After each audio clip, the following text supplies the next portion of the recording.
دوستو، اکثر ہم ٹرین کا سفر کرتے ہیں اور دیکھتے ہیں کہ ٹرین کے سفر کے دوران نماز کا وقت ہو جائے تو مسافروں کے لیے پریشانی کا باعث ہوتا ہے کہ وہ نماز کو کس طریقے سے ادا کر سکتے ہیں۔ دین اسلام نے سفر کے دوران نماز کو مختصر کرنے کی رخصت تو ضرور دی ہے، لیکن نماز چھوڑنے کی اجازت ہرگز نہیں دی ہے۔ اللہ والے ایک نیک بندے جو ٹرین کا سفر کر رہے تھے، جب انہوں نے یہ نیت کی کہ مغرب کی نماز کا وقت ہے اور نماز ادا کر لی جائے، تو پھر اللہ تبارک و تعالی نے کیسے ان کے لیے آسانیاں پیدا کر دی کہ ٹرین پلیٹ فارم سے 1 انچ بھی آگے نہ چل سکے۔ ٹرین کے بند ہونے پر لوگ بہت زیادہ پریشان ہوئے اور آخرکار کس طرح سے ان کی مشکل حل ہو سکے، آج کی اس ویڈیو میں آپ کو پوری تفصیل بتائیں گے۔ لیکن ویڈیو شروع کرنے سے پہلے آپ لوگوں سے ایک چھوٹی سی گزارش ہے کہ اس ویڈیو کو ایک لائک کر کے چینل کو سبسکرائب ضرور کر لیجئے گا۔ پیارے دوستو، جو شخص اللہ تبارک و تعالیٰ کی عبادت کرتا ہے، نماز کی پابندی کرتا ہے، نماز کو خشوع و خضوع کے ساتھ ادا کرتا ہے، تو اللہ تبارک و تعالیٰ اس کے لیے آسانیاں پیدا کر دیتا ہے۔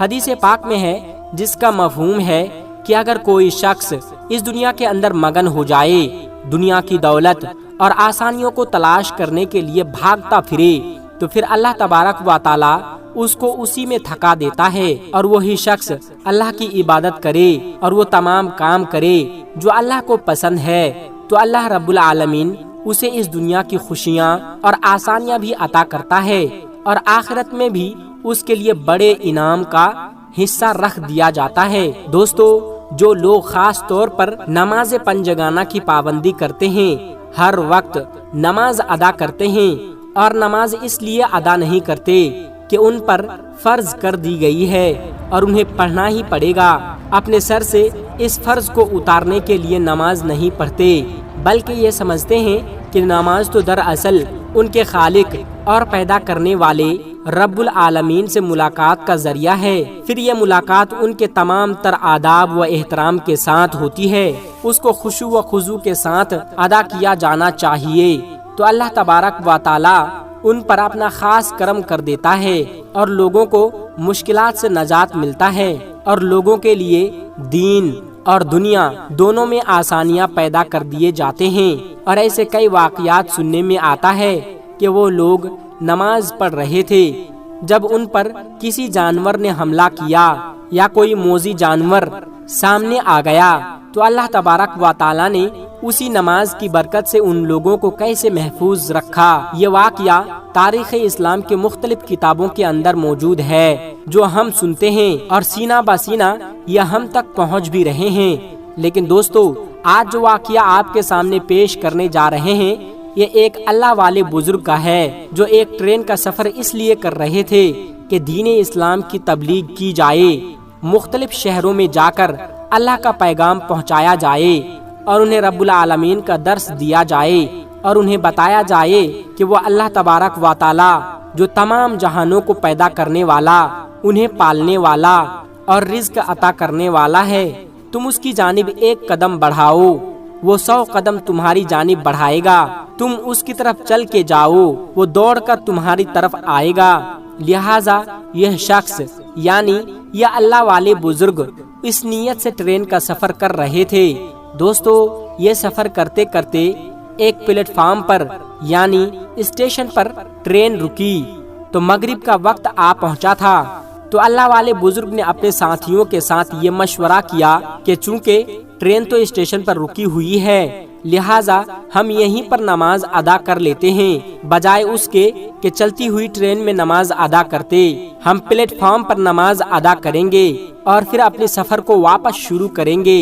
دوستو، یہ اللہ والے بزرگ اور ان کے تمام ساتھی ٹرین سے اترے، ان تمام لوگوں نے وضو کیا اور پلیٹ فارم پر ہی نماز مغرب کو ادا کرنے لگے۔ جیسے ہی فرض کی ادائیگی کے لیے نماز شروع کی گئی، تو دوسری طرف سے ٹرین نے اپنا ہارن بجانا شروع کر دیا، جس کا مقصد یہ تھا کہ ٹرین اب سفر کو شروع کرنے والے ہیں، یعنی ٹرین چلنے والی ہے۔ لیکن دوستو، بہت ہی جلد ٹرین کی آواز آنا بند ہو گیا اور معاملہ یہ ہوا کہ ٹرین کا انجن اسٹارٹ نہیں ہو رہا تھا۔ ٹرین ماسٹر اور دیگر کام کرنے والے اس پر بڑا پریشان ہوئے اور بیچ راستے اس پلیٹ فارم پر آ کر یہ ٹرین رک گئی۔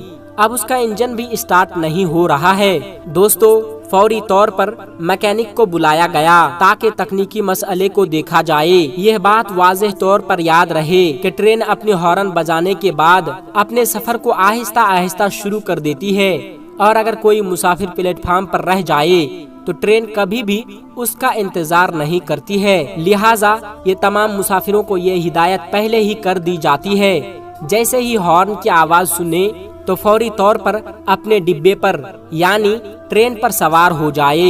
دوستو، اب ٹرین کا ہارن بجنا بھی بند ہو چکا تھا۔ اب یہ اللہ والے اور ان کے دوسرے ساتھی نماز ادا کر رہے تھے۔ میکینک نے آ کر یہ بتایا کہ ٹرین کے انجن کے اندر تکنیکی کوئی خرابی نہیں، یعنی یہ ٹرین بالکل اسٹارٹ ہونا چاہیے اور یہ بالکل چلنا بھی چاہیے۔ اب چونکہ تمام تر معاملہ میکینک کے سمجھ سے بالا تر تھا تو اسے رخصت کر دیا گیا۔ ٹرین ماسٹر بہت پریشان تھا اور اسی پریشانی کے عالم میں وہ پلیٹ فارم پر ٹہل رہا تھا۔ اس نے دیکھا کہ ایک طرف کچھ لوگ نماز ادا کر رہے ہیں۔ فوری طور پر پوچھا کہ یہ لوگ کون ہیں؟ کیا یہ کسی ٹرین کا انتظار کر رہے ہیں یا پھر اسی ٹرین پر سوار ہونے والے ہیں؟ تو لوگوں نے بتایا کہ اسی ٹرین پر سفر کرنے والے تھے۔ یہ مغرب کی نماز ادا کرنے کے لیے ٹرین سے اترے اور پلیٹ فارم پر ہی نماز ادا کر رہے ہیں۔ ٹرین ماسٹر کسی حد تک اس معاملے کو سمجھ گیا تھا۔ وہ ایک طرف بیٹھا اور ان لوگوں کو دیکھتا رہا۔ وہ بڑے آرام سے اور خشوع و خضوع کے ساتھ نماز ادا کر رہے تھے۔ جیسے ہی اللہ والے بزرگ نماز مکمل کی تو ٹرین ماسٹر خود ان کے پاس جا کر گزارش کی کہ اے اللہ والے شخص، میں نے آپ کو نماز ادا کرتے ہوئے دیکھا ہے اور یوں معلوم ہوتا ہے کہ شاید آپ اپنے پروردگار کو دیکھ کر نماز ادا کر رہے ہیں۔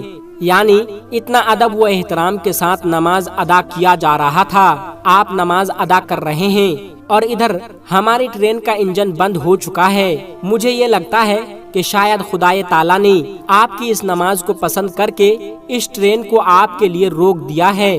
اگر آپ نماز ادا کر چکے ہیں تو برائے کرم آپ اس ٹرین پر سوار ہو جائیے تاکہ ہم دوبارہ اس سفر کو شروع کر سکے۔ دوستو، یہ بزرگ اس وقت اپنی نماز مکمل کر چکے تھے۔ پھر وہ اپنے ڈبے میں سوار ہوئے اور اپنی سیٹ پر جا کر بیٹھ گئے۔ دوسری طرف ٹرین کے ڈرائیور نے اب جیسے ہی ٹرین کو اسٹارٹ کیا تو انجن فوری طور پر چالو ہو گیا۔ تو دوستو، یہ ہے نماز کا کرشمہ۔ اس لیے آپ تمام مسلمانوں سے گزارش ہے کہ کم سے کم 5 وقت کی نماز ضرور ادا کرے۔ خدا حافظ۔ السلام علیکم ورحمۃ اللہ وبرکاتہ۔